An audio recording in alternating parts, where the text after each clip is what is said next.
bienvenue sur la chaîne YouTube du SNES FSU Montpellier. Aujourd'hui, je vous propose de faire un focus sur des collègues qui travaillent à nos côtés, dans nos classes, avec nos élèves, et dont nous ne connaissons pas toujours la réalité, les AESH, accompagnant des élèves en situation de handicap.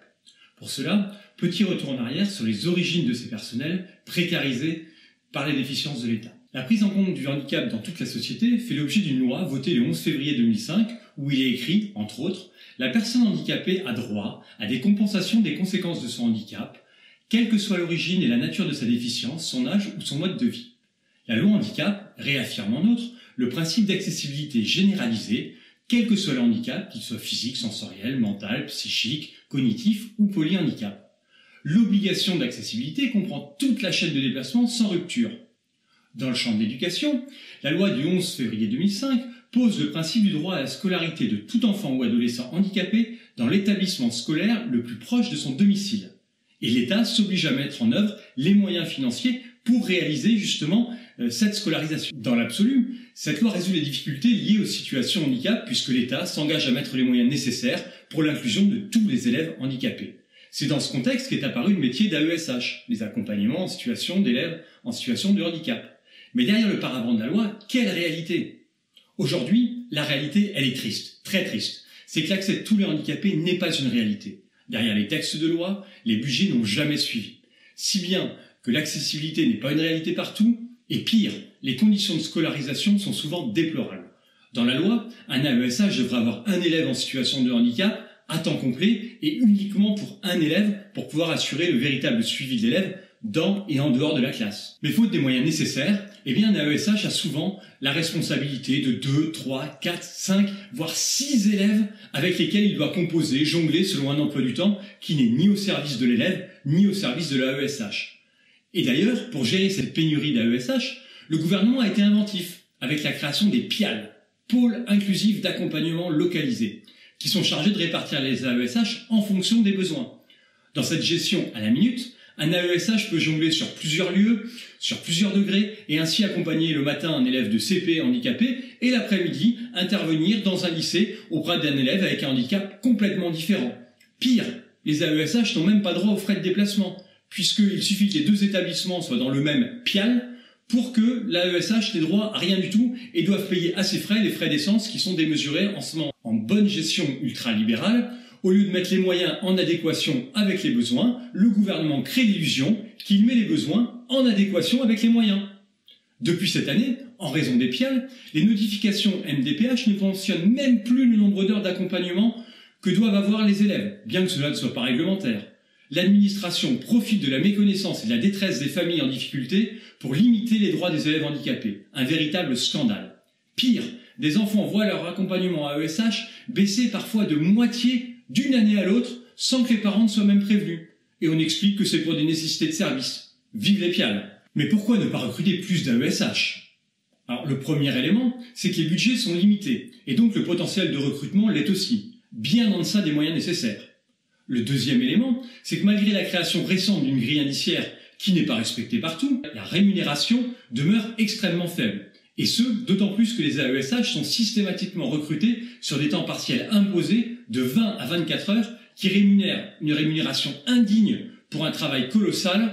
Ainsi, un AESH peut débuter avec la rémunération pharaonique de 718 € net avec un emploi du temps en gruyère qui lui empêche de cumuler avec un autre emploi.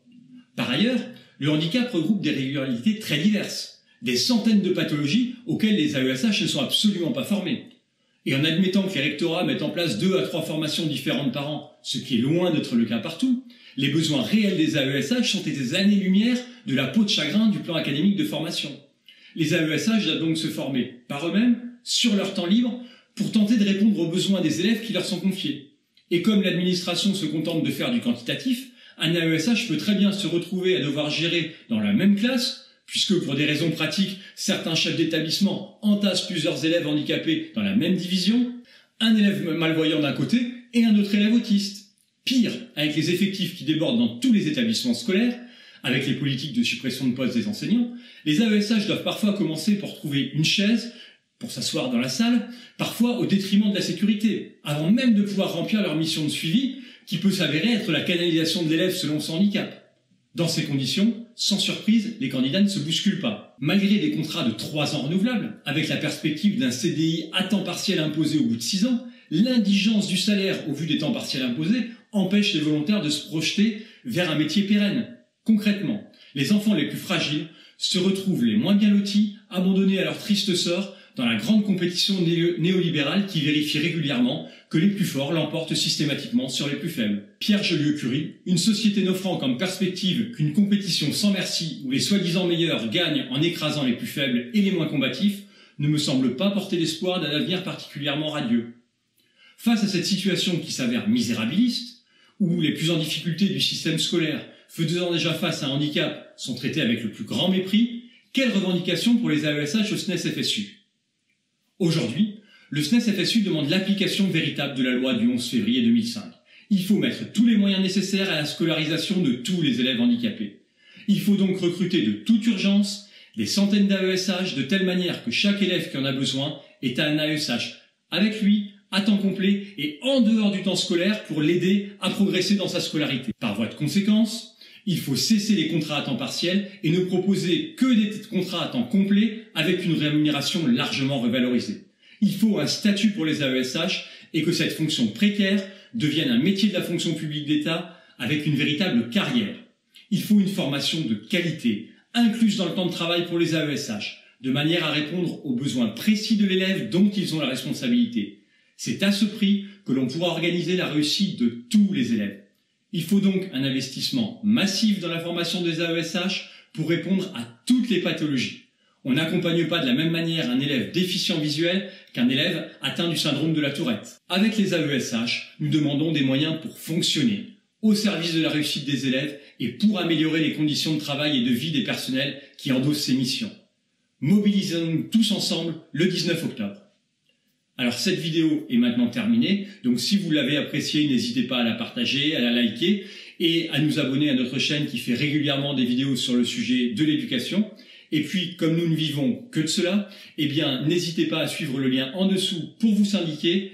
Et puis, nous vous souhaitons une bonne semaine et à très bientôt.